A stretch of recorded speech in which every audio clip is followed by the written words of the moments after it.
Welcome, everyone, to the ScreamCast. I believe we're on episode 11. Is that right, Brad? Are you keeping track? No, I don't keep track. Okay. Episode 11. I dread these episodes. I'm sorry. Jeez. Yeah, so I want to thank all of you for tuning in and listening. You can find us on iTunes, of course, and you can find us on Stitcher if you're into that whole thing.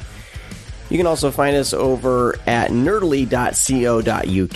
We want to thank them for taking the time and posting our show.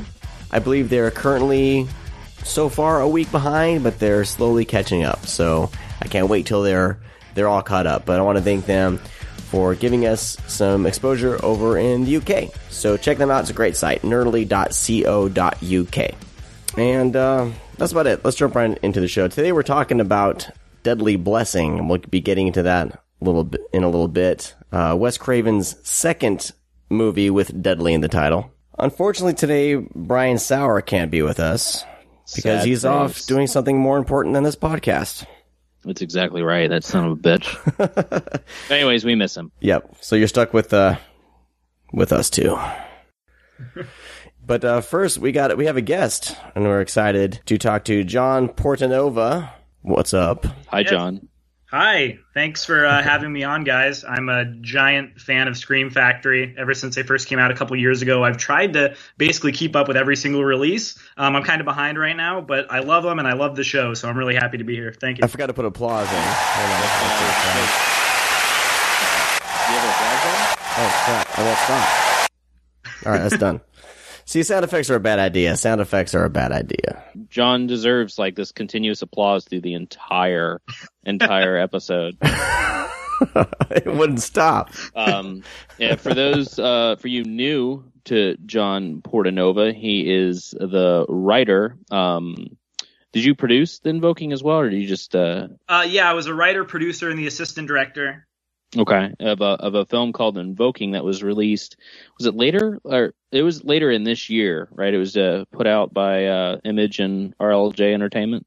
Yeah, it came out February 18th on DVD and VOD. Yeah, and you can pick that up. We'll get into that in a little bit. Yeah, I watched it on Vudu. See if you use that. I do not, but it's awesome that it exists on something I don't use. That's so cool. Well, that's the streaming service I use. It's just more convenient on my Xbox. Got it. That makes sense. I'm not into the whole streaming thing. Like, obviously, as somebody who made the film, I love that it's out there streaming. But for me, it's all about the DVD and, like, bonus features and stuff. I'm a physical media kind of guy still. Yeah. Well, the thing is, on this one, the quality was 1080p on streaming, maybe 720p. But I paid for the Ultra HD, so it looked pretty great. Which is unfortunate. Like, there's not a Blu-ray of the Invoking, which is now I'm jealous because I saw it on DVD.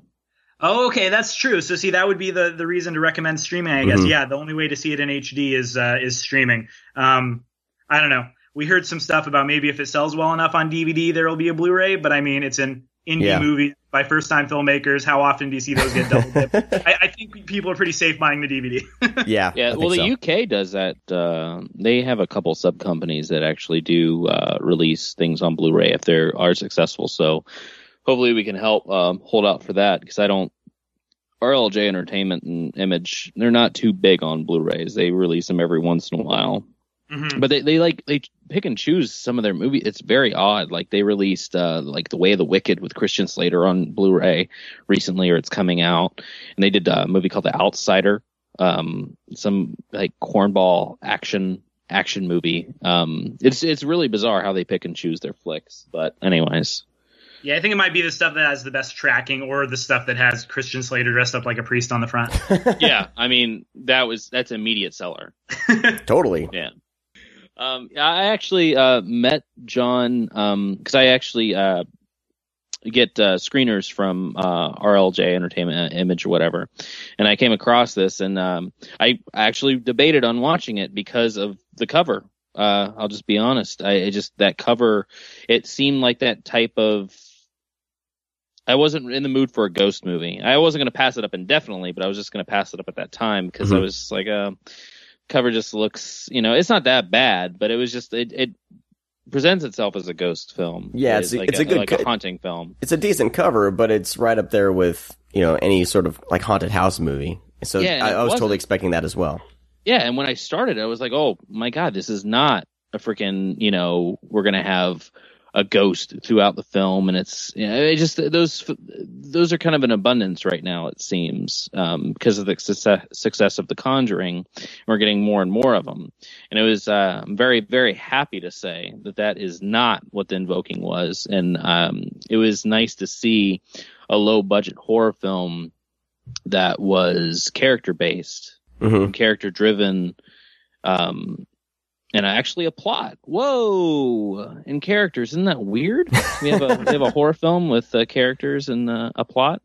Well, I mean, all horror films have plots. Some are better than others. But anyways, I sat down, watched The Invoking, and then by the end of the movie, I was just like, holy shit! Like, this deserves something a lot bigger than this, because it was just a small time release. It was just a little indie picture, and I was just blown away about it, and I immediately wrote a review right after, and of course we posted. I was very, very happy with it, and John saw my review, and that's how we became acquaintances, friends. Nice. So it was kind of cool. Little backstory for you guys. Yeah, no, it was very awesome. I loved reading your review, Brad, and all the stuff that you were talking about with the video cover is something that kind of it's sort of like the good and the bad with the wide release. So, like, this movie was one that we made like micro budget, and we shot it in a week. Like, this was like the prove we can make a movie. We didn't ever think it would do like, kind of a big business. Like, we actually had a lower budget than the first Paranormal Activity, and we aren't a shaky cam movie. So that was like kind of this thing. Like, we know we were kind of reaching for the fences as far as people seeing it even or liking it, but it ended up getting this big release through Image. I mean, for what kind of movie it is, it's a bigger release. We ended up in Walmarts, and we're all over online and stuff like that. I was pumped to see it at Walmart. It was like $7.50, $10, and I was like, yes. I was like, this shit's gonna sell, obviously.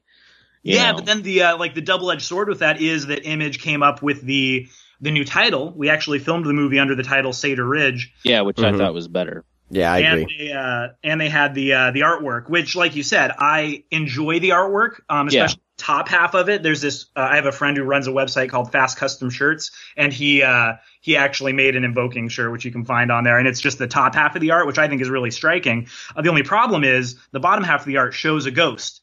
There's not a ghost in the movie.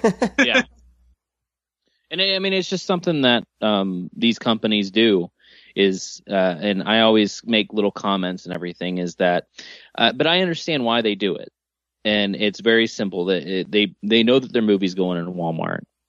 And I'll just be honest with a lot of people that buy films like that blind buys, you have to sell it with the cover. And I'm not going to call anybody out. I'm not going to say any names. I'm not going to say anything, but in order to sell that movie to certain types of audiences, it's almost like you have to trick them, because if you tell them you're going to be watching a character-based horror film that's character-driven, I don't know if some of those people would actually buy it. They want to see something like just exactly like The Conjuring, just total terror the entire time, and it bothers me at the same time, because it's like, this movie is so much more than that, and it's definitely not a ghost film. And it's almost like if people, as soon as they watch it or they hear it's actually not a movie about ghosts, then they kind of, say negative things about it. Cause it's like, oh, I thought this was a ghost movie. Well, bitch, you thought it was a ghost movie because of the cover. Like, why don't you read the back? Why don't you actually, formulate your opinion from the actual film itself? But people don't. And that's why you said it's a double-edged sword, because you have that problem, and it's continuous. But then at the same time, there is kind of good things about it. I mean, you guys, as kind of like from the critical community, you wouldn't have seen it if it didn't get that release. And then you were able, because I guess probably because you see so many movies and horror movies, you were able to, get something out of it beyond just like what you expected from the cover. So if we didn't have a hookup through a company like an Image or someone similar to that, you guys might have never even seen it. Yeah. Yeah, I thought they did a great job at the release, though, getting it out there and getting the name, because throughout the week I get about 20 films on my doorstep every week. and I would say 80% of them are horror films, and I watched them. And I'm not a big person on negativity, so if I really don't like the film, I won't say anything, because I don't want to give these newer indie filmmakers. I mean, I'll give my opinion if you ask me, but I'm not going to flat out put it on social media and give this movie bad press when it's struggling already. And it's really satisfying to actually have something like that was really good. And I mean, there's at least one every week that really, really stands out. There's a lot, I'll tell you that. It's the easiest film to, horror films, the easiest to make with the easiest to distribute. And I mean, it's always been like that. It's just the one genre. Yeah, I forget where I was going with this. Where was I going, Sean? Was I just rambling again? Cut me off, Sean. Damn. I was actually about to. Watch the fucking Invoking. That's all I'm saying. Well, I wanted to give my kind of opinion about the movie because, when I was, I'd been meaning to watch it, and it's just one of those things that I'd been meaning to buy it and just never got around to it. But then, when you told me John was coming on the show, I was like, well, shit, I better watch this thing. And I had the kind of I'm always afraid to check out a new movie kind of blindly. So the cover art worried me, and then I looked online, I saw some ratings, and I was like, oh man, well, this is going to be a slog. So I got it from Vudu and I watched it, and it's one of those movies, I feel like these people who gave these negative reviews, and it's all IMDb and Vudu and things like that were, customer reviews. And I feel like half of them, or a handful of them, the people didn't even finish the movie. So I feel like The Invoking is one of those movies that if you give it a chance and if you stick with it, there's a moment in the film where, if you're like me, it's the oh shit moment. And it comes an hour into the movie after all the character development. But that moment was a huge hook for me. And I leaned forward on my couch and I was like, all right, here we go. I want to see where this goes now. But to have that moment work, you kind of have to go through all this character development. And a lot of the characters are annoying. That's the thing too. People were complaining about the characters. And I even said one of the girls took Adorkable a little too far. But, when you get through all that, it's a satisfying movie. But I feel like a lot of people were expecting a ghost movie, just expecting kind of a standard ghost flick, and they weren't expecting this kind of character drama, psychological drama with splashes of horror. So I feel like that's why it got kind of a bad rap, at least from the online reviews. What do you guys think? Yeah, it's kind of interesting because, when we were playing at festivals and things, and maybe it had to do with festival audiences are a little bit different. The fact that a movie was called Cedar Ridge and we didn't have that poster. We got some very good responses, kind of too good. We were like, this is ridiculous. We made this movie in a freaking week.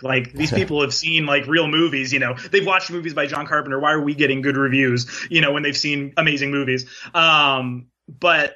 So we were kind of like, oh, okay. I mean, I guess people liked that we did something different. Like what you were saying, Sean, was our goal. We didn't want to make the typical no budget horror movie because we didn't have money. We don't know at that time, we didn't know financiers or anything like that. So we were like, okay, we need to make a feature so then we can sort of try to get in the business of making features, because obviously no one wants to give you the chance to do it unless you've done it in the first place. And so we didn't want to do the no budget zombie movie or the no budget slasher where it's just blood and boobs and that's it. Which is what a lot of people do. So we went with the psychological horror route. We wanted to kind of do something a little bit different, more character-based. And I mean, honestly, that's more of our style anyway. Even when you get to our upcoming projects, which have larger budgets, it's still going to spend a little more time than usual with the characters.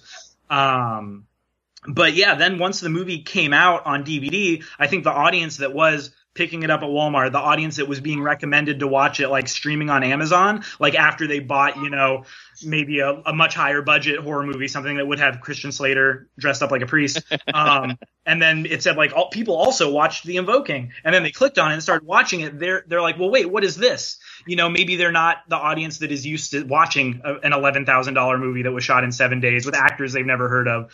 Because from the cover and from the way it's being released, you wouldn't think that there's anything different about it compared to a quote unquote normal movie. And so I think that's where a lot of the ratings on like IMDb come in. But what I would recommend to people, and I used to really be an IMDb rating stickler before I went through the process of seeing my movie rated on IMDb. Because I would always go and be like, oh, this movie only has like 4 stars on IMDb user ratings. Maybe it's not that good. I mean, eventually I would still watch it. You know. Yeah, exactly. But I would kind of like mix around my viewing order based on that. I would still eventually watch movies I want to watch, regardless of what people say. But it just made me realize like what people should do is if you have like some kind of news outlet you like let's say you really like, Pop Shifter, or you really like, Rue Morgue or something like that. Go to the external reviews. Go to those places where you know that you trust their reviews, you kind of see eye to eye, or you at least like the writing style.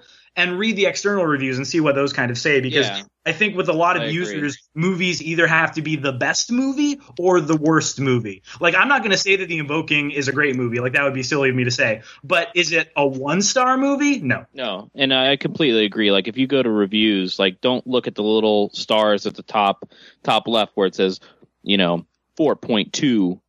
or anything like that. Go scroll down. Don't click on user reviews because those guys are assholes and jerks, and very, very seldom you actually have an intelligent response. But go to critics reviews and just click on those, because those guys, I mean, even if it is negative, it's actually an educated response to the film, rather than movie didn't do anything, nothing happened, wasn't scary, it was a piece of shit, don't waste your money. That's like the typical like indie review for films like even like the Invoking. I remember reading the things like on Absentia, and Absentia was one of my favorites, like in 2011 or so.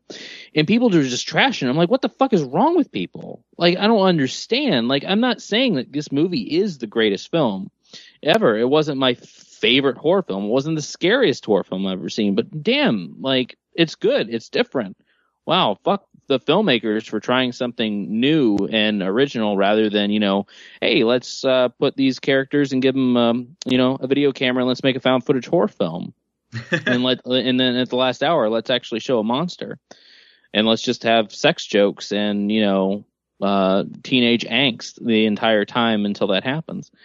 And it's like, I don't know. And that's another thing, is like with these user, like Sean was saying, with like these user reviews being so low, and like yourself, John, it's like in questioning, do the people actually watch these movies?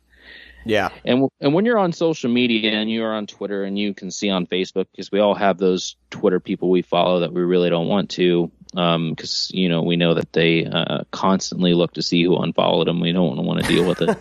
You can mute them, of course, but you have these Facebook friends, and then you have the filmmakers that I know that Eric England, the director of Contracted, he's always on Twitter retweeting the people that say negative things about Contract, and I just love it because he embraces it, and it's just one of those things where, because we're sitting at home, it's so easy to pick up the phone where we're not at the movie theater. It's so easy to look at a laptop. It's so easy just to play a movie in the background, and I really don't think you should be writing a user review, a critic review even, if you're fucking sitting there on your phone and on the laptop. And I know that some critics do this, and it pisses me off. It's like, and then you always have that response like, oh, I can do 2 things at once. I can multitask.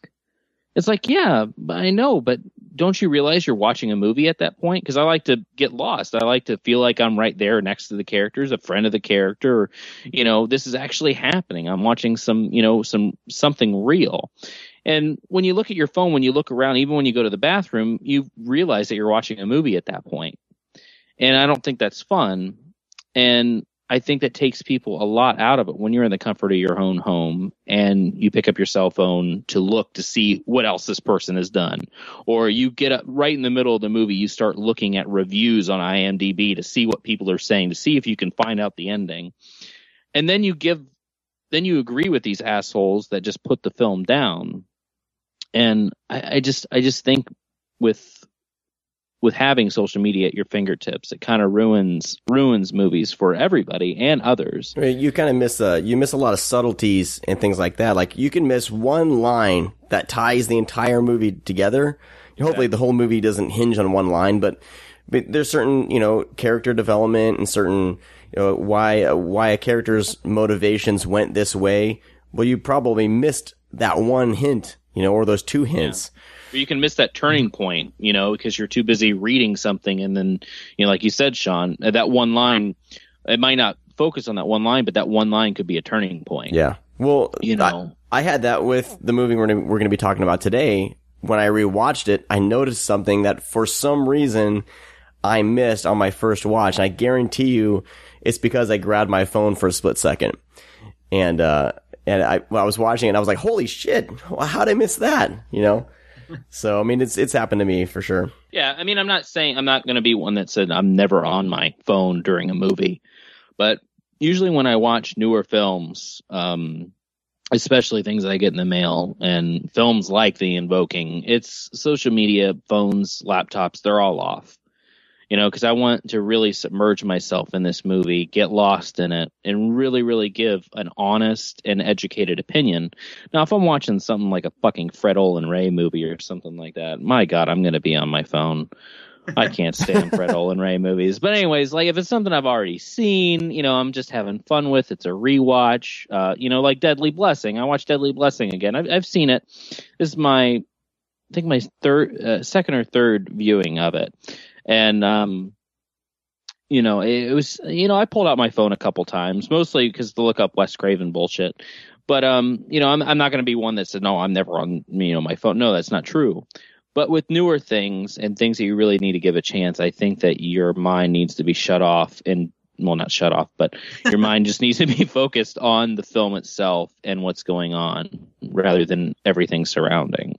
Yeah, and that's awesome. Like, as the filmmaker, I definitely appreciate that, because there are things with The Invoking where we did play it a little more subtly. Some of the character interactions, you're going to get some things about where the characters are coming from in looks. And so if you're glancing down at the phone and just kind of listening to dialogue, you're not going to really get that. If you only look up when it's like something loud and exciting is going to happen, you're not going to be looking up very much because it's not that kind of movie.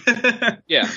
It's, and just the kind of weird little twists we do. It's also a movie where we knew we didn't even have the budget for a monster. Like, so we couldn't be like, okay, at the very least, we're going to have a monster show up. It was like, well, we can't do that. So it really has to be making a story that's interesting and telling it in a unique way. And that will be what draws people in. And with, performances we can get from, there was a lot of Seattle talent in that movie, who I thought did a very good job, especially considering they're not any kind of names unless you watch maybe some web series from the Northwest. Mm-hmm.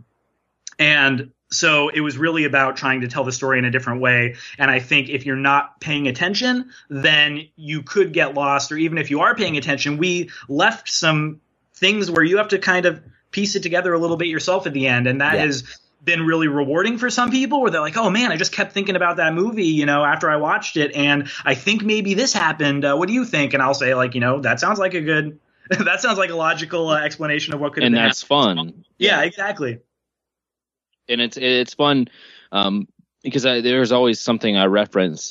Stephen King's The Mist, the book. Yep. It leaves it open. Like there's a secret thing at the end of The Mist. I won't spoil it for people that haven't read it, but it doesn't go along with the movie. The movie did exactly what you're supposed to do with the book. You're supposed to formulate something, and that's what's fun. And thinking about it, I remember, because I actually watched, my girlfriend doesn't watch horror films with me, but she watched The Invoking because people were talking a lot. She was sitting there, and she was like, what are you watching? And I'm like, oh, it's a horror film called The Invoking. She's like, well, nothing's happening.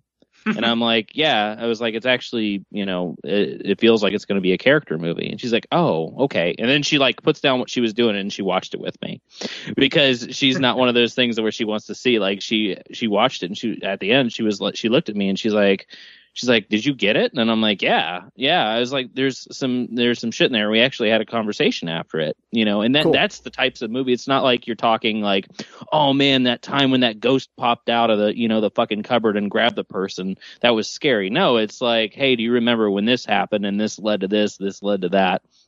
That's like you said, John, it's really rewarding, and to find out for yourself. And I'll reference Eric England's Contracted. I don't know if you guys seen it, but when Contracted ends, It's fucking epic. I keep being told I need to see Contracted. One of my good friends keeps telling me I need to watch it. So. Oh yeah, it's great. But like watching, like looking, and that's what's so fun about following Eric England on Twitter is because you get to see how many people that didn't get it.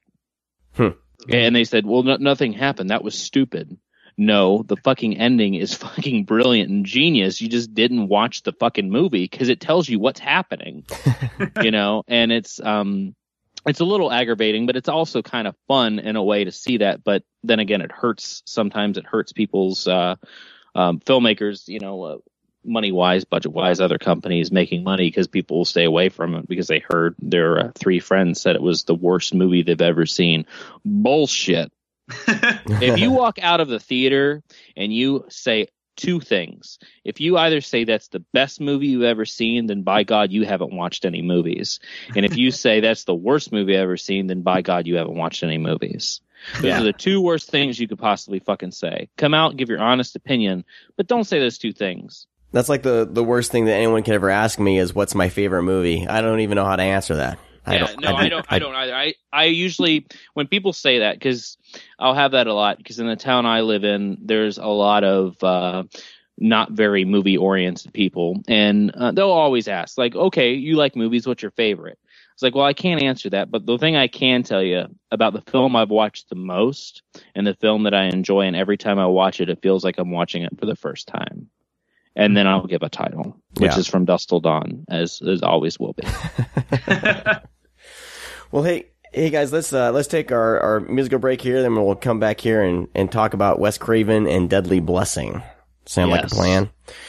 Today's band is called La Armada, and there's no singing in this band, only screaming. So hope you guys enjoy it. This song is called Human Filth from their album Crisis. You're listening to the Screamcast. That was La Armada from their EP Crisis. The song was called Human Filth. A nice little touching ballad for everyone. Family song.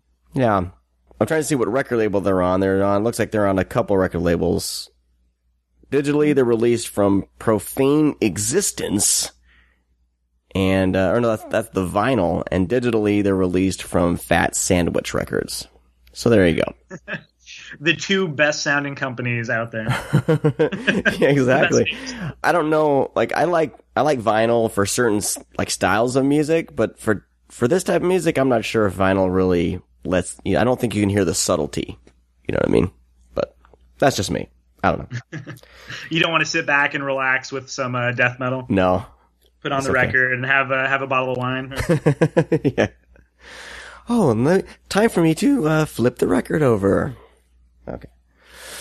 All right, well, today we're talking about Deadly Blessing. In the rolling hills of eastern Pennsylvania, in this quiet community of simple farmers, untouched by time, a gruesome secret has been protected for generations.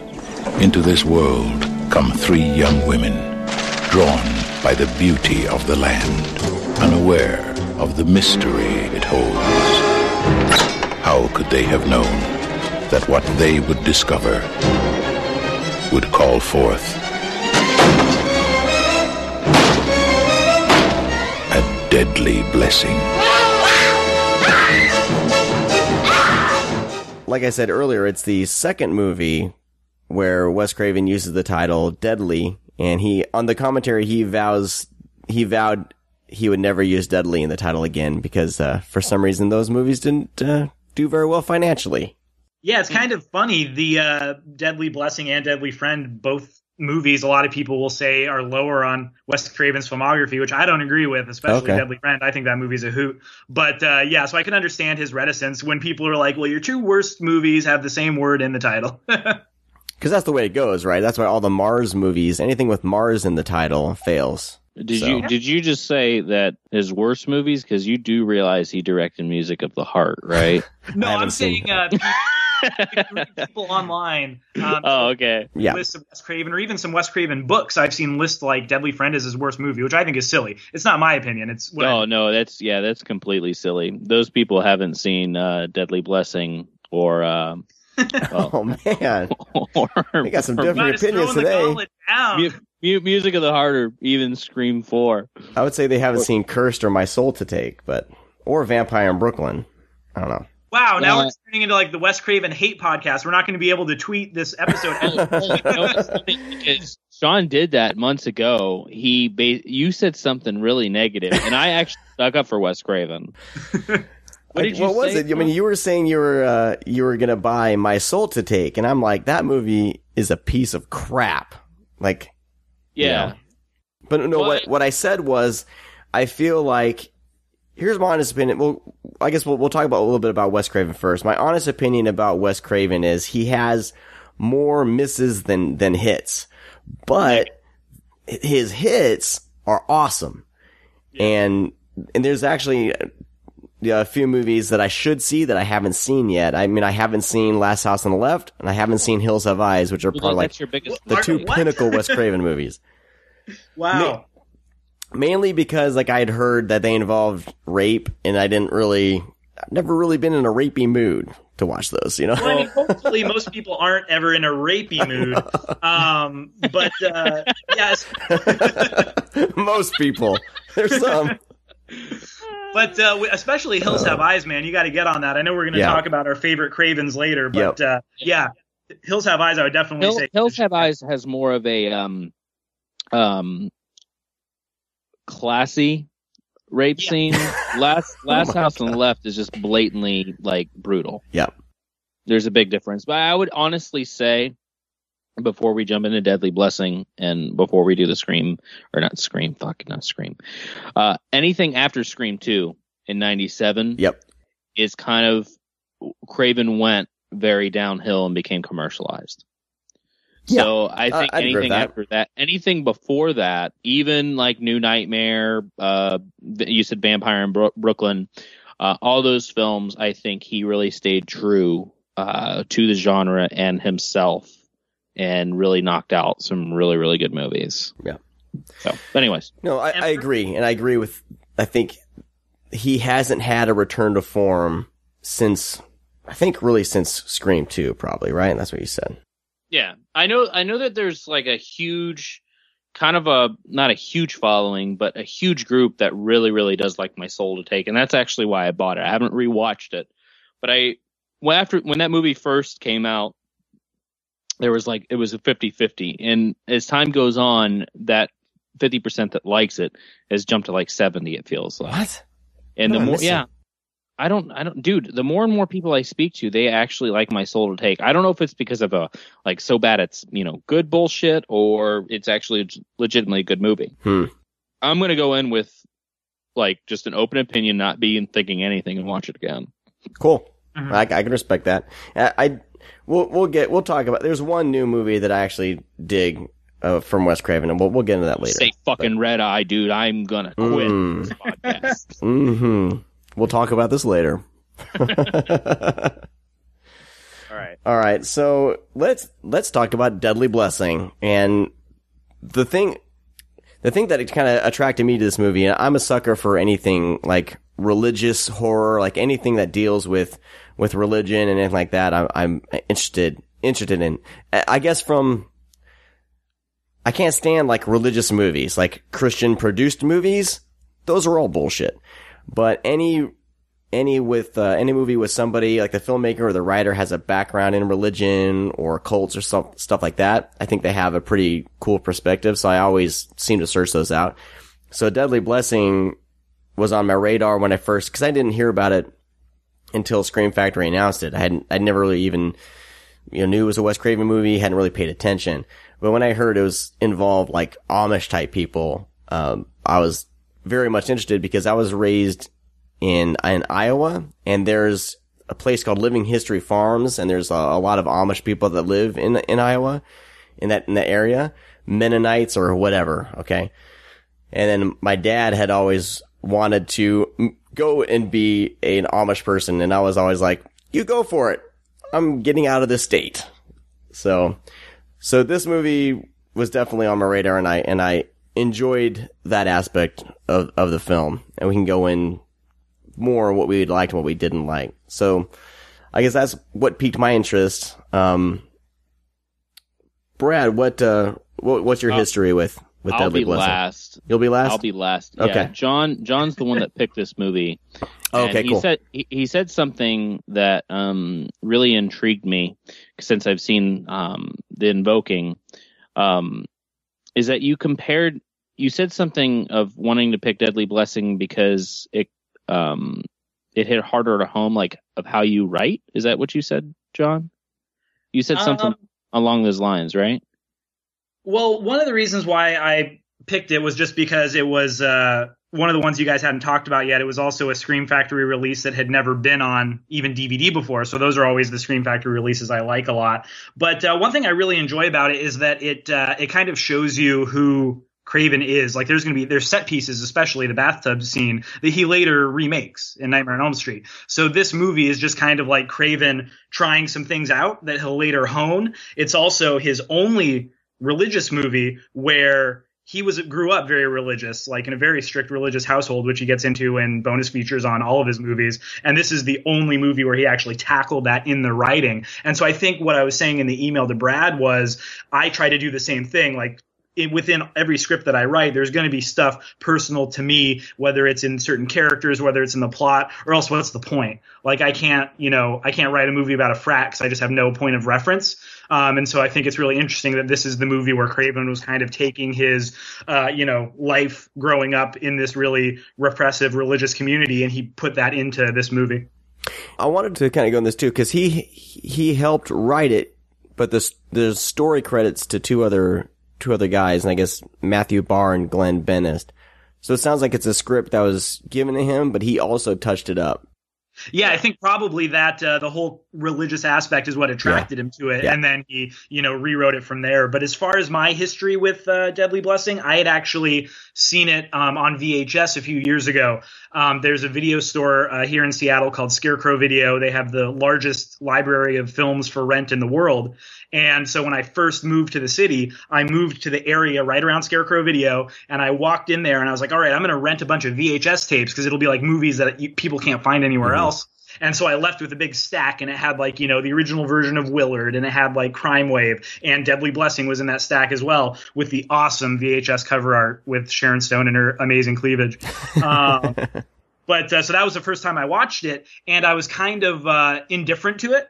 I was like, okay, this was all right. I guess I can understand why people don't talk about it too much when it comes to Craven. And then when the Blu-ray came out, just because, big Scream Factory fan, and I also do like Craven more than I dislike him. So I had this thing where if I like a director, I'm going to get most of their movies. Mm-hmm. And so I was like, well, I'll get this edition. And I enjoyed the movie a lot more on a rewatch. So it'll be interesting to get into our pros and cons.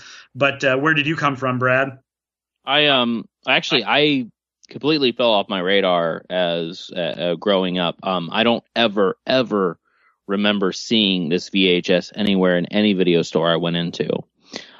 So I was, and of course the internet, there wasn't an abundance of that when I was growing up. So there was no way for me to find out what else Craven had done at that time. But yeah, it's like every video store I went into, I do not remember this on the shelf. I did not rent it. So when they announced it, I immediately thought it was Deadly Friend. And I got all excited, and then I looked and I was like, that is not the cover of Deadly Friend. And then I realized, I was like, holy shit, I completely missed a Wes Craven movie. And even growing up, like I just always was under the radar. So this was a first for me, actually. When Scream Factory released it, it was I watched it and I really didn't care for it all that much. Like presenting it like how you did, Sean. If someone told me I was going to watch a movie like a slasher that was like set in Amish country, I would have a complete meltdown. Like that's the best idea ever. But it was just this movie does. I understand John said something like he later remakes like kind of his own scenes, and he like pays homage to himself almost. Like I get that. It's just that this doesn't feel like a Craven movie at all to me. And especially around that time frame when he was making, he was hitting hard because he had his porno that he directed. I don't know if people know that he directed a porno. Really? Yeah. What was the title of that? Something right? Fireworks. The Fireworks Woman? Yeah, that's probably it. I know it's something Fireworks. But yeah, Wow. Craven directed a porno. I don't know if a lot of people know that. But anyways, I have that digitally, by the way. But anyways, he did like Last House on the Left, which is a huge, big favorite of mine. And Hills Have Eyes. I know that the couple episodes we talked about Invitation to Hell. He did that. It was pretty decent. Of course, Nightmare on Elm Street. I'm a big champion of the Hills Have Eyes Part 2. I really do. I even love the dog flashback. I love the dog flashback. But Deadly Blessing was always one that fell under, and it doesn't feel like a Craven movie at all to me. And I could say that it's a little slow, but I think that would be unfair. I just don't like how the story unfolds itself. I wouldn't say it was boring. I will say it is slow, but I just don't. It's a little too bizarre at times for my liking. I don't know if that's the most fair thing to say. It's just all in all, I just do not care for this movie. And it's not terrible, but I think it is one of Craven's not so great movies. It's up there with Red Eye, Sean. Well, it's kind of interesting that you say that it doesn't really feel like Craven, because the movie he made right after this, like this was a big transition period. So he did another Scream Factory movie, Swamp Thing was the one right after this. I would say that Swamp Thing feels much less of a Craven movie than Deadly Blessing. I mean, obviously the casting is kind of like, okay, it's got some horror people, it's got David Hess, but as far as like the feel of the movie, the way it's shot, Swamp Thing, I would be hard pressed to know that it was Craven, except for maybe the action scenes, because at the time he wasn't an action director and you can sort of tell. But I think Deadly Blessing, like, it's not going to end up like later we're going to talk about our favorite Cravens. It's not in my top 5, but it's not at the bottom either. It's actually kind of in that rare middle ground, because for me with Craven, I don't agree with the people that say like, oh, he's terrible and he's just got a couple of good movies. I think he has a lot of good movies, good to great movies, but then there's also quite a few ones that are terrible, and the middle ground kind of doesn't exist, where most directors live in that middle ground. They'll have a bunch of okay movies, and then they'll get great every once in a while. They'll get bad every once in a while. I think when he gets bad, it's bad, and when he gets good, it's usually really good. But one thing with Craven I can say is that, and this is a reason why I never give up on Craven, he's a very intelligent person. Yeah. Yes. And the way he speaks and he presents himself, and even if he has, a film like Scream 4 or Cursed, it's still to the point where I can't say anything. I won't like those movies, but you'll never hear me say Craven sucks, just because his head is on his shoulders. He's a very bright man, and man, he's a fucking awesome storyteller. If you ever hear him speak just alone, just him sitting in a room, he's very monotone, very straightforward, and like he can just talk for hours, and I'll be listening to everything he says, and just the way he presents himself. Yeah. Well, I guess that's why I just love the guy. I guess that's why I get so surprised when some of his films just totally miss the mark, because he's not just some idiot director. Like, he's a insanely smart guy. I guess that's why I get so kind of caught off guard when I really don't like one of his movies. Well, and maybe that's why I kind of am a little harder on him for the movies that are misses, because I'm like, this shouldn't be a bad movie, Yeah, I don't think he's.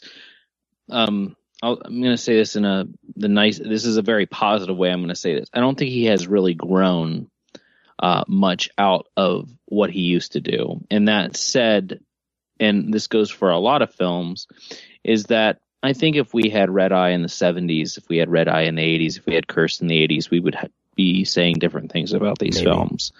Because I feel, and that goes with a lot of film, because, for example, okay, I'm going to reference, totally off topic, Hard Ticket to Hawaii, Andy Sedaris film. In that film, they pull out a rocket launcher out of nowhere, and they shoot a skateboarder out of the sky, and they also shoot a snake. Yeah, I'm being dead serious. But it's fun. I laugh. I love it. It's one of the best Andy Sedaris films ever. But when they pull a rocket launcher out in Red Eye out of nowhere, it's just stupid. I forgot about the rocket launcher. Yeah, a lot of people back to my list now. The rocket launcher. I totally forgot about the rocket launcher. About the rocket launcher, but it's one of those things where I didn't laugh because he presents the movies in a serious way, and then he still has that cornball effect. And I just it always knocks me off guard because we have a film like Red Eye that had an amazing trailer. Its story is kind of cool, and it's very serious, but it just has this very corny cornball thing that he does, and he does that in the past too, but it's just that we tend to be more forgiving when films do that. Like if The Hills Have Eyes Part 2 came out, if he made that today, he would get completely shit on. And I know they kind of got shit on. Are you impression that it's not being shit on right now? Well, that probably is not the best one because people do kind of shit on that. But let's just say Chiller, okay? Because he directed the movie Chiller with Paul Sorvino and was Paul Sorvino in that one? Yeah, Paul Sorvino. Yeah, and Michael Beck from The Warriors. You know, if that came out today, I think people would kind of shit on it. But it's almost like a classic to us, and we're more forgiving when movies are corny and silly, when they are like, you know, pre-2000. Mm-hmm. Then anything after that, we just have a more serious approach. And I don't think Craven does. I think he still kind of stays true to being that 80s filmmaker, that 70s filmmaker, making corny, you know, cheesy, you know, horror films every once in a while, and he continues to do that. Just people have a different opinion. Yeah, it's always hard when somebody has something that is like classics, and in Craven's case, you have a couple of classics. Like he makes a classic every decade almost. He just kind of missed the 2010s, or the 2000s, I mean. But you're always comparing, so it's kind of one of those things where it's like, okay, maybe I don't like, for example, Deadly Blessing as much as Nightmare on Elm Street. But Nightmare on Elm Street's like fucking amazing. Is it fair to compare most movies to Nightmare on Elm Street? No, so it's like that sort of thing. I mean, he really hit it hard with Nightmare on Elm Street. I don't know if I can. That's one of those horror films that always sticks out above everything, even though it is kind of, you know, more well known. Of course, you know, it spawned many sequels, but just as a standalone movie, Nightmare on Elm Street is absolutely terrifying. Yeah, and I can't even imagine being a teenager in 1984, seeing that movie in the theater. I would shit myself. I shot myself from the trailers as a kid. I didn't really see that one till I was a teenager. Yeah. But then I guess maybe I'll talk a little bit about what I thought about Deadly Blessing, some positives of it. I actually really like the horror set pieces. Those are something that really brings me back. Like Craven does take his time with the characters, and the Amish group they're very entertaining, but I think the main girls can be bland at times a little bit.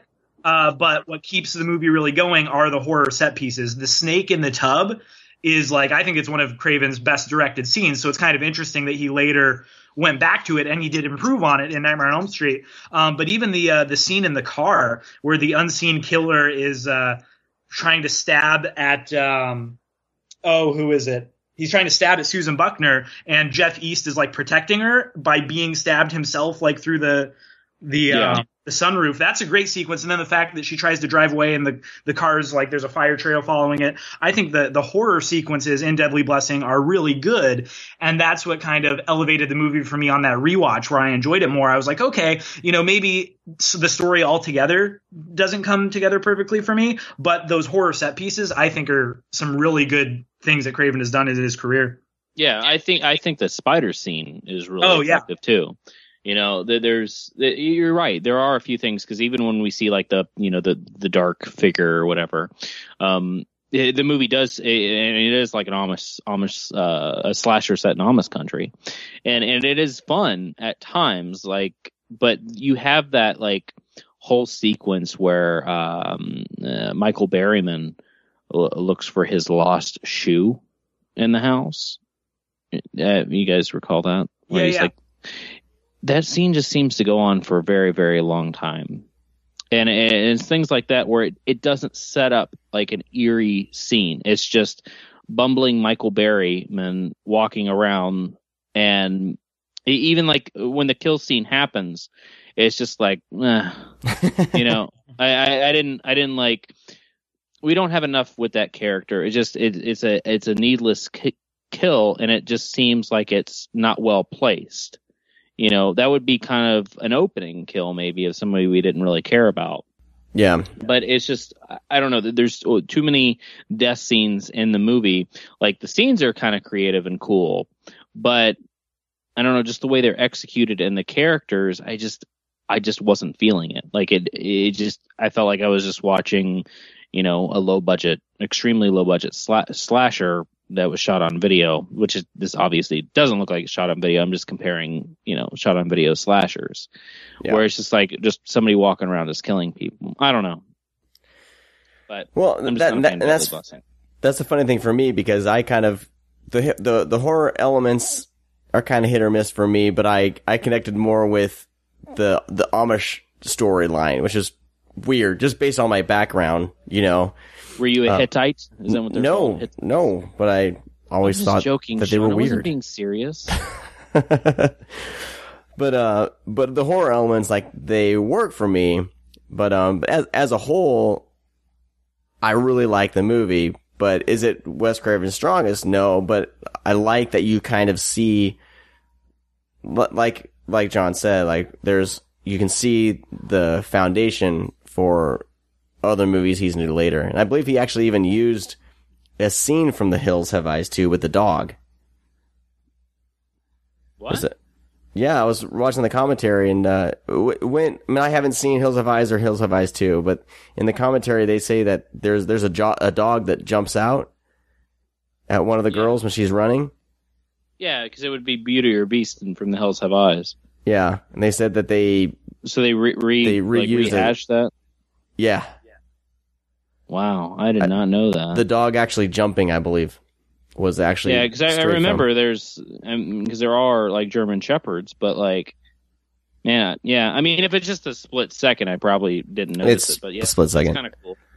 Mm-hmm. Yeah. But there were some kind of things I noticed during the movie. I kind of jotted down a few questions I had.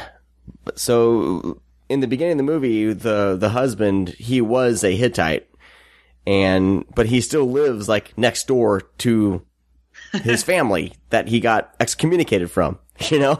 Like, why would you do that?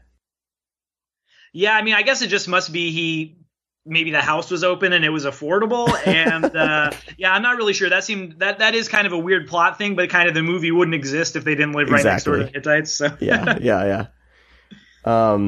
My big question was, is that Ernest Borgnine's facial hair, or is that a little beard wig? Because that is amazing. That's some epic freaking facial hair. I know. I guess it's a beard wig. That's a beard wig. Yeah. Oh, that sucks. But I think he's outstanding. He's great. He actually got nominated for a Razzie for this movie. Really? Which I don't get at all. That's just the Razzies hating on, when famous people do horror movies. But I think he gives the best performance in the movie. Oh, yeah. By far. I mean, every time he's on screen, he hits pretty hard. He was in... what's that? Oh, the Devil's shit. What is that movie he's in? The Devil's. Oh, the Devil's Reign. Yeah, the Devil's Reign. Like it feels like that's kind of like his same, like his outlook on that character. That like he sells it. I don't think it's like bad acting at all. I just think he's selling it kind of like an overacting with how crazy he is. I don't know. I think it works. I mean, I don't have any problems with the performances of anybody in this movie. No. But yeah, Ernest Borgnine was kind of a highlight of this film. He's fantastic. This was Sharon Stone's first movie. More than likely, probably. And they said that out of all the actresses, out of everyone, she was kind of the most professional. And Wes Craven says that out of everyone, he's not surprised of her career path, because she was extremely focused. Yeah, what's so interesting about that, considering she's like the biggest name in the movie when you look back on it now. Yeah. Like that's kind of the biggest selling point. I think it's interesting that out of the three girls, her character is probably the least interesting, at least for me. Right. Yeah, and Maren Jensen, she was only in like one more movie after this, or was this her last movie? No, this was her last movie. Way to go. No, did she? I'm pretty sure. No, she didn't. No, she didn't die? No, she just quit acting. And I guess I heard something about being her final performance, and when you hear that, you ought no, I wasn't even going to go there, but surprised you didn't. But yeah, she retired. She's married and has kids, and she just it wasn't for her apparently. And she also used she also used a body double for all her nude scenes. Oh, Well, that kind of spoils the fun. Sean does. What did you guys think of the ending? Because this ending is kind of throws people for a loop. I really love the twist reveal of who the killer is. I think that was an outstanding scene. I think the very end of the movie is terrible. Yeah, you're talking about the floorboard thing? Yeah. Yeah, that just completely comes out of nowhere and just kind of was like, what the fuck is happening? Well, that was mandated by the studio. They said that the movie it didn't end in a spectacular way, and they needed a more spectacular ending. Wow. And Wes Craven's like, he's fuzzy on the details. He doesn't remember a whole lot. And there's a scene where you can end the movie, and he says that they did film past that, but they didn't have the big crazy, supernatural stuff at the end. But he was very fuzzy on the details, which is disappointing. Yeah, one thing that kind of ties in with the Invoking a little bit is the movie the whole time with Deadly Blessing is teasing the supernatural thing, which we sort of do with the Invoking. We don't want to let people know exactly what's going on. Yeah. Is it in their head? Is there could maybe be a haunting? Could it maybe just be a human killer? And that's the same thing in Deadly Blessing. You're set up, and Ernest Borgnine the whole time is spouting that, it's evil and it's supernatural and all this. So that's what you kind of think it could go in that way. And so then when the reveal happens and there's that twist, I loved it because suddenly it was like, no, it was just this human thing and it wasn't what you were expecting. And that's cool. Like, it really surprised me and I really liked that. So then when all of a sudden with the very end, the fact that they do show something supernatural, I didn't think that it actually fit, because to me, this was a movie that existed in a world where maybe supernatural was real, but then it turns out that it's not. Yeah. Yeah. And Wes Craven he's not happy with the ending. Mm-hmm. That's the one thing he said he would have done differently. But yeah, with like even with this Craven flick, in going back to liking him in his best films, I do appreciate that because he did The Last House on the Left, he did Hills Have Eyes, two kind of more brutal films. I think he had a TV movie as well around that time. I can't recall the title, but Invitation to Hell was his first TV movie. That was before this one.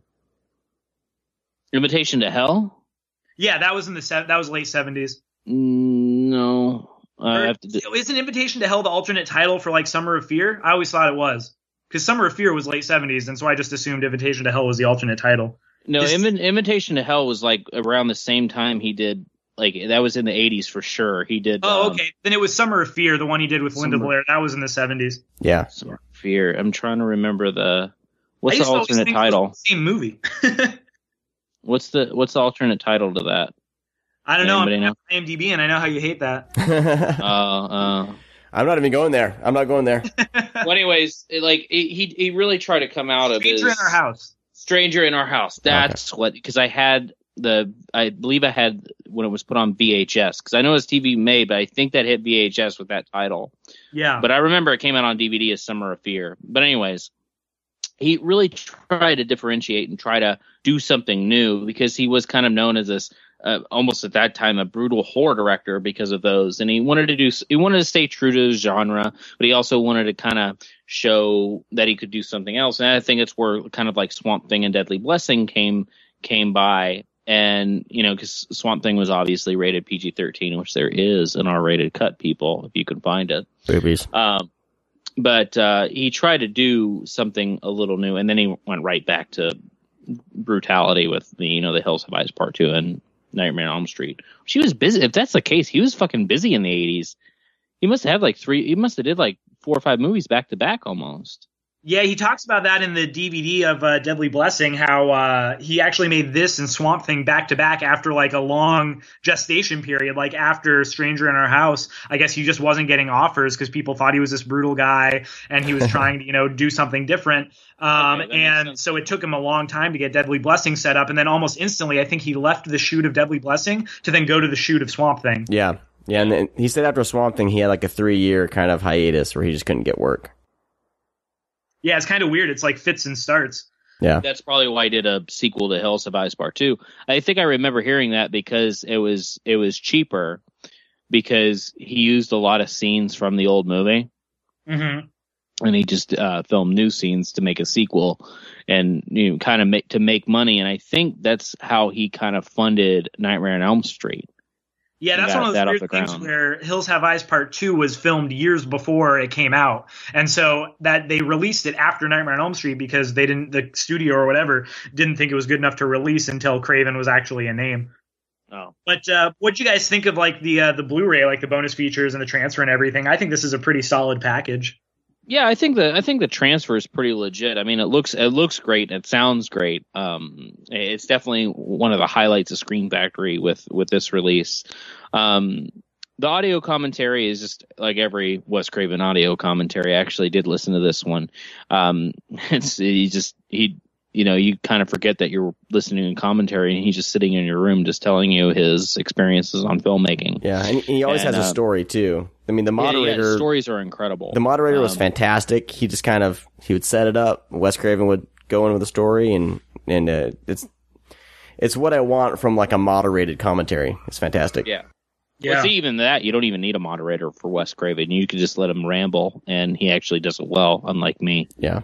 Yeah, I love Craven commentaries. He's always really articulate and really funny, which is something you wouldn't expect, especially he's hilarious. The more brutal guy. Like, he has a great sense of humor.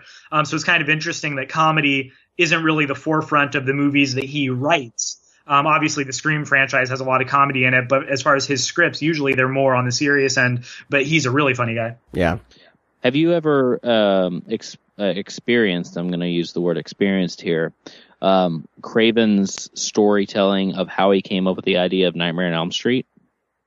Oh, yeah. The stories just about the old man that he saw, and also researching the true stories of people who were not fall asleep. Like that story is fucking terrifying. Yeah. That's scarier than the goddamn Nightmare on Elm Street movie. Yeah, like just amazing. Having him tell that story of like seeing that man like staggering outside the window, and then like hearing somebody coming up the stairs. It's terrifying. It's scary. I don't like it, but I love it. I really dug the commentary, and there was also like, how many interviews? Is there 3 interviews? There's like 4 featurettes, and they equal about, like 45 minutes of content. So it's a pretty good look back at the movie. They've got interviews with Michael Berryman. They've got Susan Buckner, the FX guy, John Nolan, who actually worked on that ending that we were talking about that the studio demanded. So it's actually sort of interesting. I love when they focus on the fringe things of a movie. So it's like, the part of the movie that even the director doesn't like, we're going to give you a featurette about that. Yeah, I saw that. I haven't been able to work through all of them yet. I just watched the one with Michael, with Berryman. Yeah. And then there's one with the 2 original writers, which that's kind of cool. So you can see what their original idea was for the script, and then what Craven then changed when he came on. But so I think it's a pretty good, package. And then of course there's all the trailers and TV spots and radio spots, and this was one of Scream Factory's first collector's editions, and it was the first collector's edition that had never been out on the DVD format before. So I was really excited about it. And for some reason, it's one of their lesser selling titles. I've heard Jeff and Cliff say that a couple times when they do interviews. People always ask them what sells the best and what sells the worst. And they say Deadly Blessing is probably the least bought collector's edition, which I think, if people haven't seen the movie, definitely check it out. And it's just weird to me that the name Wes Craven even wouldn't make it do better. The fact that Michael Berryman and Ernest Borgnine's faces are on the front. Yeah. Well, it's another thing is that Wes Craven didn't put his name on it. It's not like Wes Craven's Deadly Blessing or because usually they do that when they just produce stuff. But I don't know, that's why this was always one of those films that fell in between the cracks, because I didn't know Wes Craven did it, and I think that's still happening. Yeah. Yeah, it's weird. People think you're fucking talking about Deadly Friend. That's what I'm saying. Well, I just looked up Deadly Friend, and now I want to see Deadly Friend. That looks amazing. I've never seen Deadly Friend. Oh, man, it's so good. Yeah, Deadly Friend is hilarious. It's so much fun. It's freaking like it's like Bride of Frankenstein for the 80s, but like the John Hughes 80s, or like the Real Genius 80s. Oh, man. Yeah. That sounds right up my alley.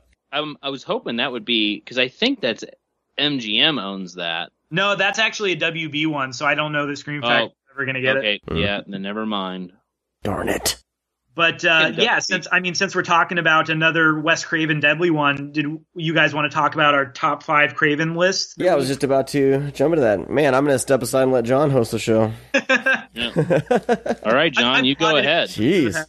Yeah, so let's go ahead and do our top 5s here.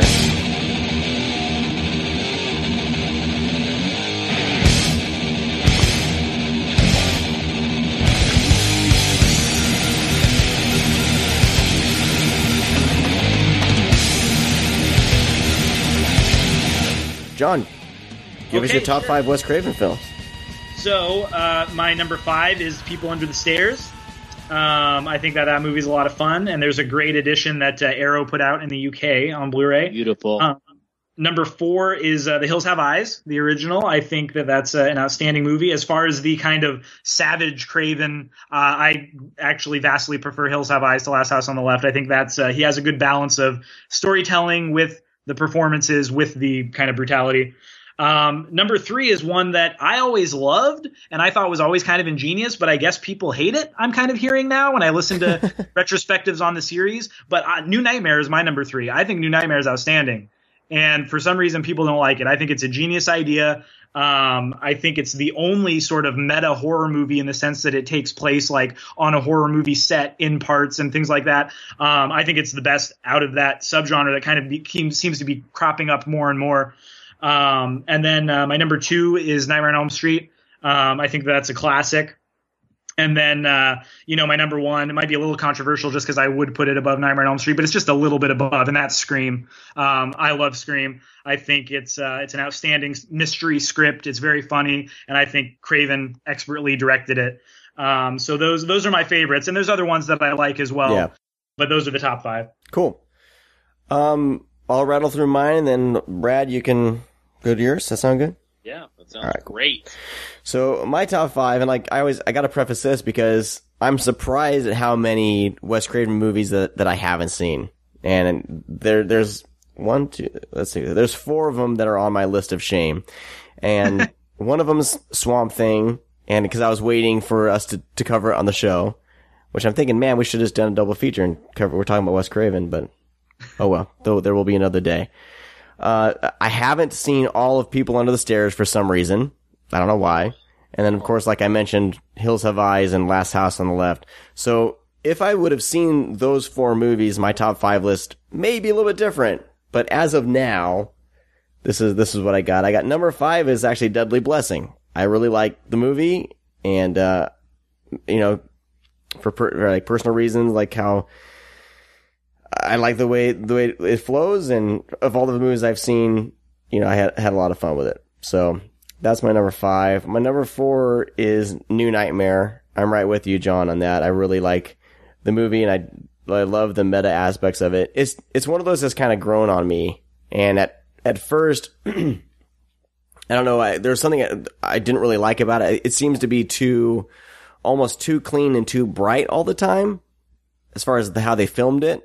But as far as the movie goes, I really like that one. Number 3 is Scream. That's probably the most fun I've ever had in a movie theater, was taking a girl to Scream. And it was this friend from back in Iowa, and she was just a really outgoing person, and she jumped at all the right times. Popcorn flew everywhere. She talked back to the screen. It was fantastic. So based on that theatrical experience, it's kind of stuck with me. And the movie, is funny and a really good mystery thriller. My number 2 is Serpent and the Rainbow. I just watched this for the first time, and I dug the hell out of this movie. I think Bill Pullman's great. I like that it's kind of Wes Craven branching out, trying to do something else. And then, of course, my number 1, Nightmare on Elm Street. I think that's probably the first Wes Craven movie that I've seen, and it's always stuck with me. Insert applause now, Sean. Huh? It was a good top 5. Was it a good top 5? Not really, but no. No, it's like I'm glad you put Surfing in the Rainbow in there. Yeah, that is a good one. That would have been like right below my top 5. I think that the set pieces in that kind of compared to Deadly Blessing, like the nightmare sequences are so good in that it kind of makes you wish the whole movie equaled those suspense sequences. Yeah. Sorry, my list didn't live up to yours. Boo! No, Brad. It's actually a really good list. I'm glad you guys are putting New Nightmare on there. Because I actually always have liked New Nightmare as well. Cool. But our lists, they're similar, but a little bit different. All right. Mine, this was the most difficult list I could possibly do. It was, because it kept on being a top 8. It was very, very hard to do a top 5. Whenever I do a top list, I always have the last one as interchangeable, because I can never get that number 5 or number 10 or whatever.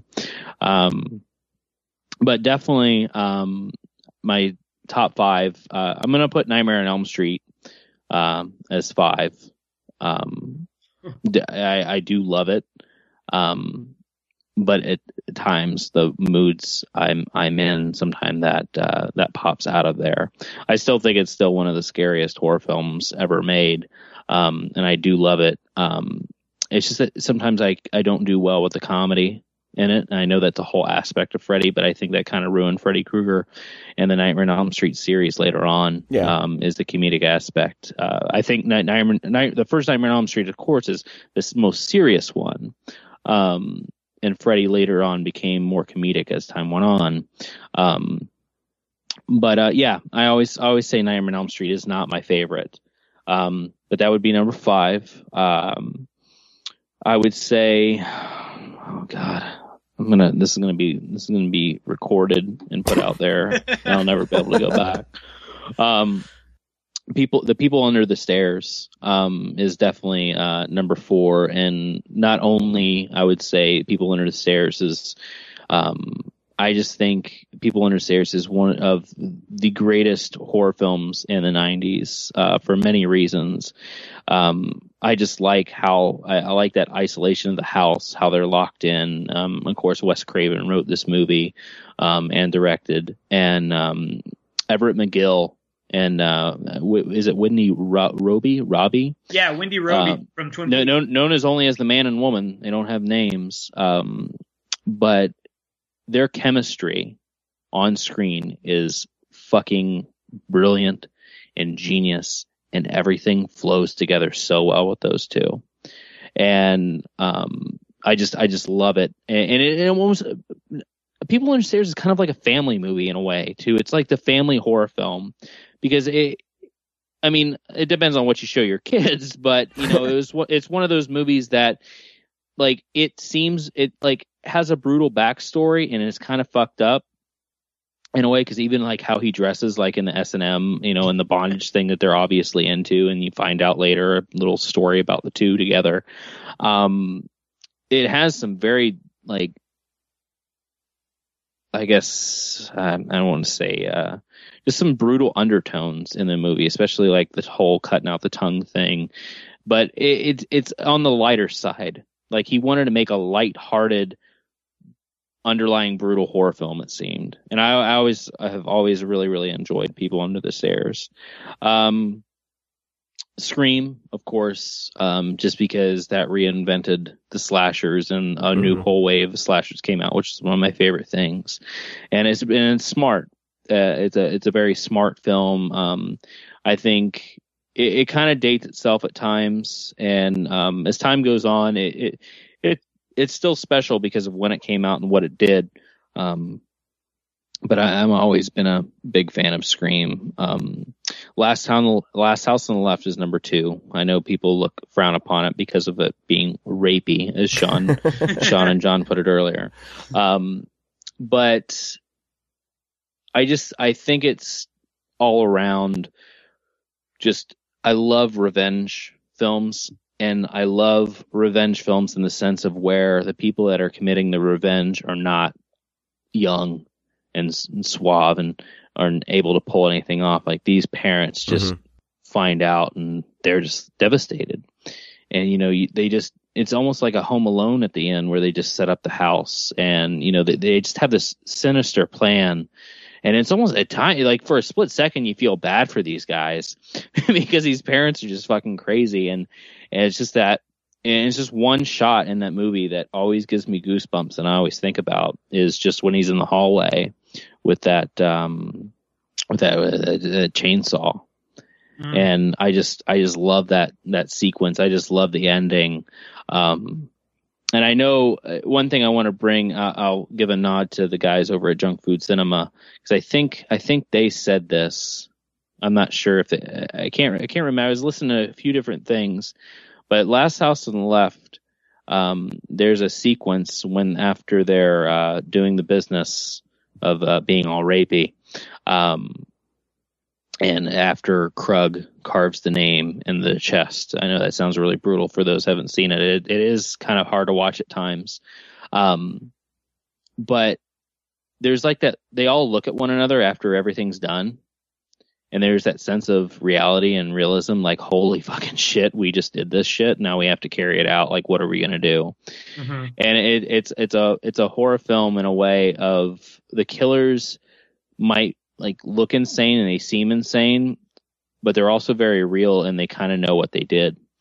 And when everything kind of melts down at the end, they kind of know that they deserve it, you know. And I don't know, I feel that. I don't know if other people do, but I'm a big character person when it comes to movies. Like, I like to, you know, analyze them and, you know, try to get in there, the psyche, and just trying to figure out what they're thinking about. And just that one scene, like, I don't know if that was planned, if they just kept the camera rolling and all the actors looked at one another, if Craven said, I want you to look at one another and just completely feel like, you know, you're responsible, you have to do this, you have to cover it up, you have to finish this, I just want you to kind of look devastated to what you did. And that scene alone just kind of sells Last House on the Left for me. And number one is Hills Have Eyes, for obvious reasons. I won't talk about that one as much as I did the others, but Hills Have Eyes is number one because I love backwoods stuff. I love desert stuff. I love cannibalism and isolation and all that stuff. And especially when you have animals that are kind of like leads in the movie, which is Beauty and Beast, like just the aspect of the dogs just sells that movie to me 100%. And that's my favorite thing. And I'm a huge fan of the remake too. I'll just go out there and say that because I know that that's one remake that people love, and I really do, because it really stayed true to the original film. I've actually seen the remake, which is kind of odd that I've seen the remake. It's extremely similar. It almost matches everything aside from the side plot of where these people came from. Right. But yeah, it pretty much follows a lot, and I love how they incorporate the dogs. And I don't know. Yeah, that's my top 5. And then obviously nods to Surfing in the Rainbow and New Nightmare. Yeah. I promise by the time we cover Swamp Thing, I'll have seen these 4 that I mentioned. Wait, do you also have to watch Deadly Friend? Was that on the list of shame? Oh crap! I gotta add that. Well, I can't find it anymore. It's not. Is it on DVD? Yeah. It is? Yeah, Deadly Friend is. Yeah, I believe so. Shocker. You got to watch Shocker. Oh, I own Shocker. Okay, that's Shocker. That's on my list of like his not so good movies, but I friggin' love it. Yeah, I mean, The Hills Have Eyes too. I really liked, and I know we've spoken about The Invitation to Hell a few times. That's a pretty cool. Chillers, definitely decent. He had a movie with James Remar in the early 90s. It was a made-for-TV one. I can't remember the name of it, but they hunt a serial killer. And that one's actually pretty decent and doesn't get much love at all. And that's why I was hoping that Scream Factory would keep up with the TV tears. Oh, yeah. Because there's a bunch of good made-for-TV horror films. And do you guys, none of you have internet pulled up where you can look at the one day that you're supposed to be looking on IMDb to help me out with these titles? You hate it so much. I've listened to the show. Brea Grant, like, she even said she hates it. So I was like, shit. Looking it up. Night Visions. Okay, it's called Night Visions. Cool. And Wes Craven co-wrote that, and James Remar. Yeah, hopefully I got the name right, but James Remar's in that, and that's a really, really decent made for TV movie. And you can shit on Vampire in Brooklyn, but Vampire in Brooklyn's pretty fun. I don't know. Maybe I'm due for a rewatch. It's one of those that I saw when I was younger, and I just wasn't feeling it. Yeah, I think what these lists show is just like, even though we can say like, oh, Craven has some misses that we really don't like there's so many movies that we're like talking about now, like our top 5 lists there were some similarities, but there were some differences as well. Yeah. And so that just shows how good he sort of is. And you guys are kind of now going into the little underrated bits. I actually haven't seen Vampire in Brooklyn. But even, just from Brad talking, I'm under the impression that you guys don't really like Scream 4. I think Scream 4 is the best of the series besides the first one. So I think that movie podcast is over. Yeah, exactly. I think that's one that people could rewatch, and maybe if they were disappointed in the theater. My biggest thing is the killers in the movies. Okay, so in the first Scream, it's so amazing because of the reveals of the killers and because of motivations and when they get into that. Scream 4 was the only time that I believed the killers outside of the first one. Like, it wasn't just like weird coincidences, and it wasn't like, how did they pull this off or why did they pull this off? Like, I actually really enjoyed where they went with who the killers were in part 4, and that's probably where most of my enjoyment with that movie came out of. I can see that. I like Scream 4. Like, the only Scream movie I hate is Scream 3, and once Jay and Silent Bob show up in Scream 3, I was like, this movie's over. This is horrible. No, Scream 3 is by far the worst in the series. I've only seen Scream 4 once. And I'll give it another shot. I do own it. I own 1, 2, and 4. And as much of a completionist I am, I hate Aaron Kruger. And Aaron Kruger, if you're listening to this podcast, I will ask for you not to listen anymore, because I really don't like you. Wow. I think you did a great job with Arlington Road. Arlington Road's like one of my favorite action movies, and I know you did like Reindeer Games and Imposter, and those are fun. But Aaron Kruger ruined Scream. He really did. And I'm sorry, I usually don't call people out, but I know Scream 3 is definitely one of the worst movies I can remember.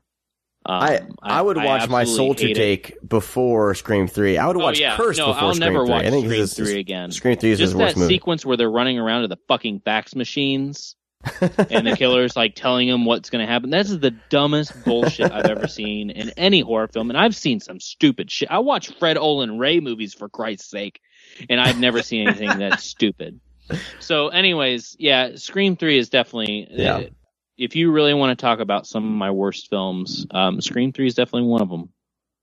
Well, and I think Wes Craven, like, for me, he only has a few that are horrible for me, and then he has a lot of kind of meh for me, which is I'm different from John. Like, John, you said you didn't have a lot of ones that are middle of the road. There's a lot for me that I'm like, well, it was okay.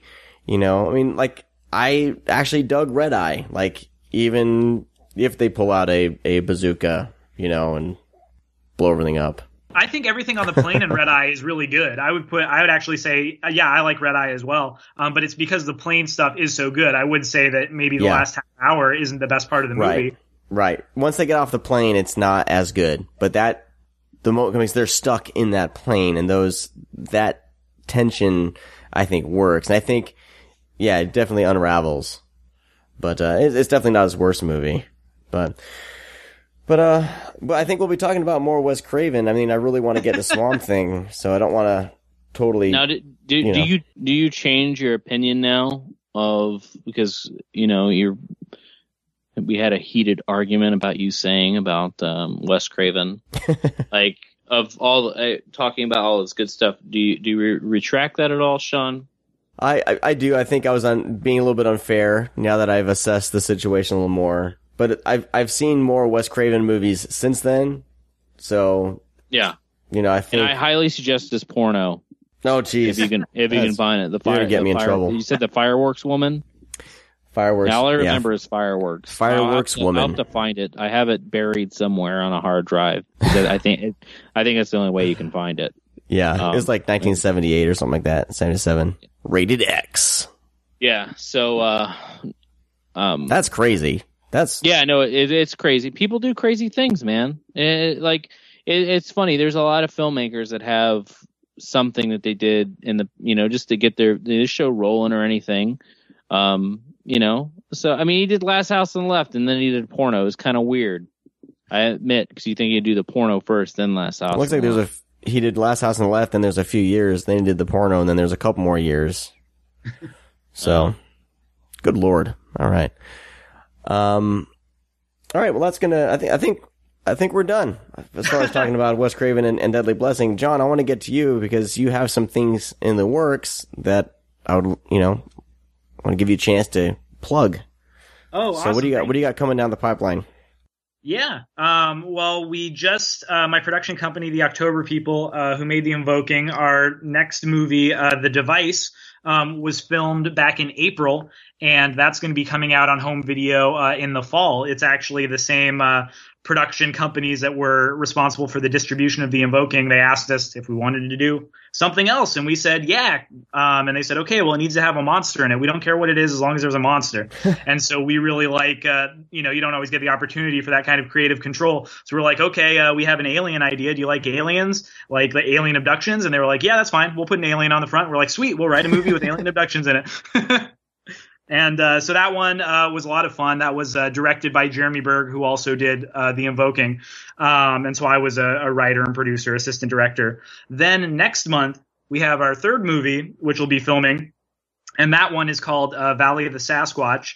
If you can't tell from like the aliens and the Sasquatch thing, I am really big into like the paranormal stuff, like Unsolved Mysteries is what I grew up watching. Like when I was a kid, I would always go to the 00 section of the library and get books on like Yetis and stuff like that. And so, yeah, Valley of the Sasquatch, I'm going to direct this one, and it's based off a script I wrote, and it's going to be a lot of the same team. From behind the camera working on it that did The Invoking and The Device. So that one is going to be a little bit longer of a process. So you'll probably see that in film festivals starting early next year, and then home video, hopefully by the end of next year. Oh boy. I'm a sucker for Sasquatch movies, so. Yeah, me too. They're so much fun.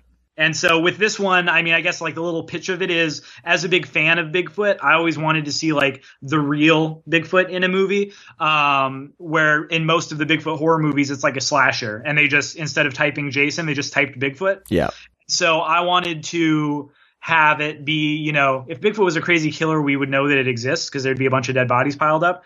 And so I wanted there to be a reason why attacks were happening. I wanted it to make sense based on, stories we've heard about Bigfoot over the past, century or whatever. And so I think that if you're kind of a Bigfoot enthusiast, if you know some of the true stories, the movie will kind of appeal to you more. But then also, if you're just a horror fan, there is going to be some awesome action and some good death scenes, things like that. Some good character moments as well. Cool. Awesome. I'm excited about that. Yeah, I'm a huge. It's one thing that John and I discovered is that we're very much alike and we're brothers. Yeah, so I like Bigfoot and I like aliens. Cool. Yes, anyone who likes aliens and Bigfoot is a good person in my book. There you go. Well, that's going to do it for today's show. You can find us on iTunes and Stitcher. If you still use Stitcher, I don't know. I have mixed feelings about Stitcher myself. Yeah, you keep mentioning that, but you're the only person I ever hear that mentions Stitcher. Well, I'm trying to mention it, but the more I check the stats, I'm like, nobody's using Stitcher. I don't know. But then the two people that use Stitcher are like, why aren't you on Stitcher? So I guess I got to be on Stitcher for two people. All right. You know who you are. Cool. Then you can follow us on Twitter at Scream_cast. And I'm at Sean C. DeRager. And that's about it. Brad, where can people find you? At Brad F. Henderson. We do this every time. I know. This is how we wrap up the show. Come on. I'm at Brad F. Henderson on Twitter, and you can find me at Brad F. Henderson at Twitter. This is for the new listeners. I mean, I've followed people on Twitter based on the ending, right? I don't know. Yeah.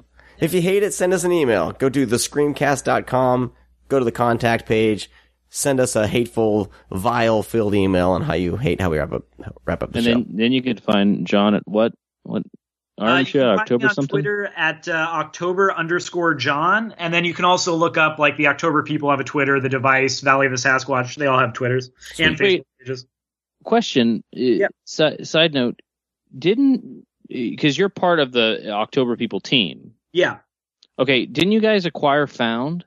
Oh yeah, that's something else that's coming up as well. Oh. So there's an outstanding indie horror it's movie so good. It's been like blowing up the festival circuit for 2 years. It's called Found. It's a coming of age drama / extreme gore serial killer movie.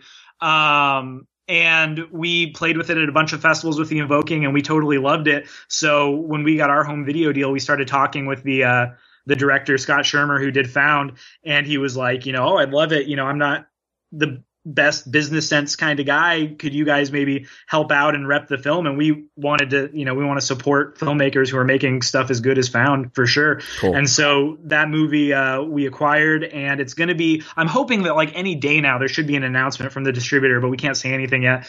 But there you can look at, definitely home video by the end of the year, maybe even limited theatrical, who knows?